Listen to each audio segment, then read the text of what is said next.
Hello dear students. आज इस video में हम आपके लिए लेकर आए हैं कि आखिर ACAA क्या है, यह कब लागू हुआ और इससे क्या अब बदल जाएगा, यानी क्या कहानियां इसमें हमारा आने वाला है। हम इसकी बात यहाँ पे करने वाले हैं। सबसे पहला ही बात आया है कि क्या है CAA, है ना। तो बोलता है कि CAA यानी नागरिकता संशोधन अधिनियम, यानी ये नागरिकता संशोधन अधिनियम है, जिसे अगर हम इंग्लिश में बात करेंगे तो सिटीजनशिप अमेंडमेंट एक्ट है। अब इस कानून के अंतर्गत किन बातों को बात किया जा रहा है, इस कानून में क्या होने वाला है या क्या होगा, इसकी डिटेल्स में जानते हैं। इस कानून के तहत 3 पड़ोसी देश, कितने पड़ोसी देश? 3, यानी जहां पे मुस्लिम आबादी ज्यादा है, मुस्लिम आबादी जहां पे भी ज्यादा है तो उसके अलावा भी जितने भी धर्म है वो ज्यादातर वो वो बहुत अल्पसंख्यक के फॉर्मेट में है और अत्याचार तो उन पे ज्यादा ही होता है। जैसा कि आप एग्जांपल देख सकते हैं, पाकिस्तान हो गया, बांग्लादेश हो गया। पता है पाकिस्तान में कुल जनसंख्या का मात्र 1.6% जनसंख्या हिंदुओं का बचा है।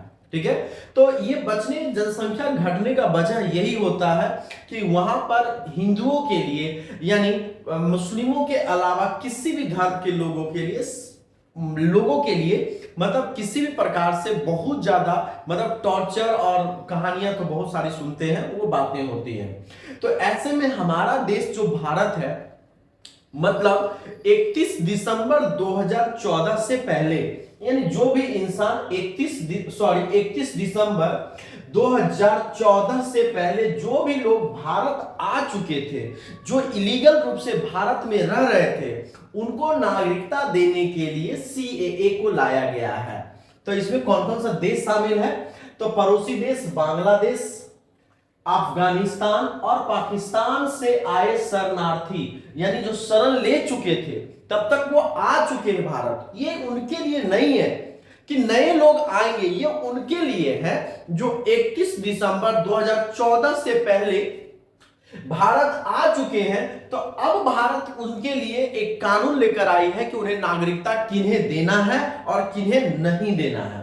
तो इस कानून में जनरली बोला गया है कि 6 टोटल 6 प्रकार के जो 6 लोग अल्पसंख्यक ग्रुप में, जैसे हिंदू, बौद्ध, सिख, जैन, 5 पारसी और 6 ईसाई, इतने लोग जो भी भारत आ गए, ये तीनों मुस्लिम बहुल देश से जो भारत आ गए हैं, इतने लोगों के हिंदू, बौद्ध, जैन, पारसी, है ना, सिख और ईसाई को भारत नागरिकता दे देगी कि अब आप पहले इलीगल रूप से रह रहे थे, अब अच्छे से रहिए, क्योंकि वो ऑलरेडी आ चुके हैं। अब अगर उन्हें भारत बाहर निकालना चाहेगा, वापस भेजना चाहे तो जाएगा कहां? क्योंकि वो हमारे जो पड़ोसी देश है वो सारे मुस्लिम बहुल है और वहां उनका जीवन सही नहीं हो सकता। तो भारत का हमेशा कर्तव्य रहा है कि शरणार्थियों को बहुत, जैसे भारत देश हमारा क्या है कि अपने यहाँ जो भी अतिथि आते हैं उनका बहुत सेवा सत्कार किया जाता है, यानी हम लोग उन्हें बहुत प्यार से रखते हैं। तो ऐसे जो मजबूर है, हिंदू मजबूर है, बौद्ध मजबूर है, सिख मजबूर है, जैन मजबूर है, पारसी मजबूर है, ईसाई मजबूर, वो कहां जाएंगे? तो उन्हें भारत में नागरिकता देने के लिए ये CAA को लाया गया है। अब लोगों की बात ये कहना है कि आखिर मुस्लिमों को क्यों नहीं?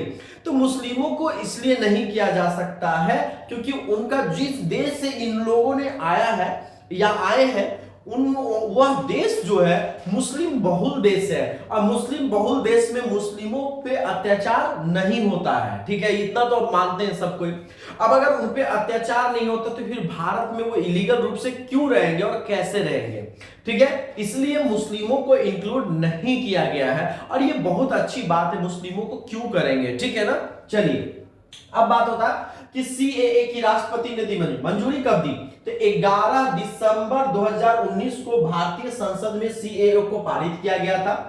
12 दिसंबर को राष्ट्रपति ने इस विधेयक को मंजूरी दे दी थी।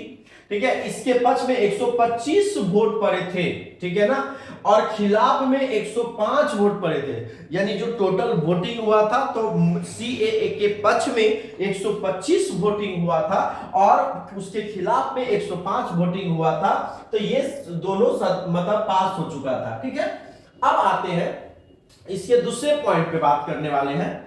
ठीक है, कि आखिर अब है कि मुसलमान सीएए का विरोध क्यों कर रहे हैं। ठीक है, अब हम ये जानना कि मुस्लिम लोग आके सीए का विरोध क्यों कर रहे हैं। तो ये बोला इस कानून का विरोध सबसे ज्यादा मुसलमान कर रहे हैं। उनका मानना है कि इस कानून को अलग करने, उनके साथ भेदभाव किया जा रहा है, इसमें मुसलमान को भी रखना जाना चाहिए। साथ ही मुसलमान मतलब वो कहना ये चाहते हैं कि मतलब सभी के लिए समान। देखो यहाँ पर बात क्या है, एक तो होता है ना कि देखो अच्छी चीजों को मतलब अगर कुछ ऐसा भी टारगेट होता, मैं ये वीडियो बना रहा हूं, मैं किसी का ये नहीं हूं, मेरा निष्पक्ष हूं, मैं किसी भी गवर्नमेंट के साथ में नहीं हूं, मैं किसी भी गवर्नमेंट के साथ की बात नहीं करता हूं, लेकिन जो सच होगा मैं निडर से और बिल्कुल लाजवाब तरीके से मैं आपके सामने बातों को रखूंगा। मुसलमान का कहना है कि जब सभी लोगों को रखा जा रहा है, लाया जा रहा है, नागरिकता दिया जाए तो मुस्लिम लोग को भी दिया जाना चाहिए। लेकिन अगर मुस्लिम लोग को भी अगर हम भारत में नागरिकता देंगे तो क्यों देंगे, इसकी वजह होना चाहिए। अब बताओ, मुस्लिम लोग आ ही रहे हैं, बहुल वो जो आ रहे हैं तो मुस्लिम बहुल देश है जहां बहुसंख्यक के रूप में मुस्लिम है, और वहां से आ रहे तो मुस्लिमों को प्रताड़ित तो नहीं किया जा रहा है, मुस्लिमों तो वहां सुरक्षित है, तो उनको नागरिकता क्यों मिलना चाहिए। तो मुस्लिमों का यही कहना है कि सभी लोग को एक समान मिलना चाहिए। लेकिन यहां पर केस यानी सेंट्रल गवर्नमेंट की बात की जाती है तो उन्होंने बहुत अच्छे से क्लियर किया कि जो भी लोग आ रहे हैं, ये जो हिंदू, सिख, जैन सब है, ये बहुत प्रताड़ित किए गए वहां पे, उन्हें नागरिकता देना मजबूरी है, नहीं देना तो वो हमारा मतलब क्या मानवता को शर्मसार कर देगा। ठीक है, तो उसे उन्हें नागरिकता देना चाहिए, तो इसलिए मुस्लिमों को नागरिकता यहां नहीं दिया गया है। बोले सरकार का तर्क, सेम चीज मैंने आपको समझा दिया है, आप देख सकते हैं, वीडियो को भी समझ सकते हैं। क्या है सरकार का तर्क, यही है कि वहां बहुसंख्यक है, उन्हें किसी प्रकार से प्रताड़ना का सामना नहीं करना पड़ता। अच्छा, अब है कि सीएए में क्या नियम है। सीएए कानून के नियमों के मुताबिक अब केंद्र सरकार 31 दिसंबर 2014 ये भी मैंने आपको बहुत अच्छे से समझा चुका, लेकिन मैं नोट भी आप लेकर आता हूं कि एग्जाम पॉइंट ऑफ व्यू से बातें आपको ज्यादा अच्छा से समझ में आना चाहिए। आते हैं, उन्हें भारत में नागरिकता दी जा सकती है, दी जाएगी, वह इसके लिए कोई दस्तावेज भी देने की जरूरत नहीं है। सरकार खुद वेब पोर्टल के माध्यम से, और वह वेब पोर्टल रेडी हो चुका है, उस वेब पोर्टल पे जाकर आपको जो गाइडलाइन दिया गया है उस गाइडलाइन को पढ़कर आगे उस फॉर्मेट को करना। सिर्फ आपको जो लोग आए हुए हैं, जो बाहर से नागरिकता के लिए आए हुए हैं, जो शरणार्थी बने हुए थे, तो उनके सिर्फ वेबसाइट, सरकार की वेबसाइट जारी कर चुका है, अब उस वेबसाइट पे जाना, अपना डिटेल्स भर देना, कोई दस्तावेज की जरूरत नहीं है। फिर सरकार आपको नागरिकता देगी, किस प्रोसेस से देगी वो सरकार का काम होगा। अगर ये इंफॉर्मेशन हम आप लोगों के लिए लेकर आए और अगर आपको अच्छा पसंद आया तो और भी मैं आपको वीडियो बनाऊंगा, ज्यादा से ज्यादा इस इंफॉर्मेशन के ज्यादा लोगों तक शेयर करें। थैंक यू बच्चों, जय हिंद, जय भारत।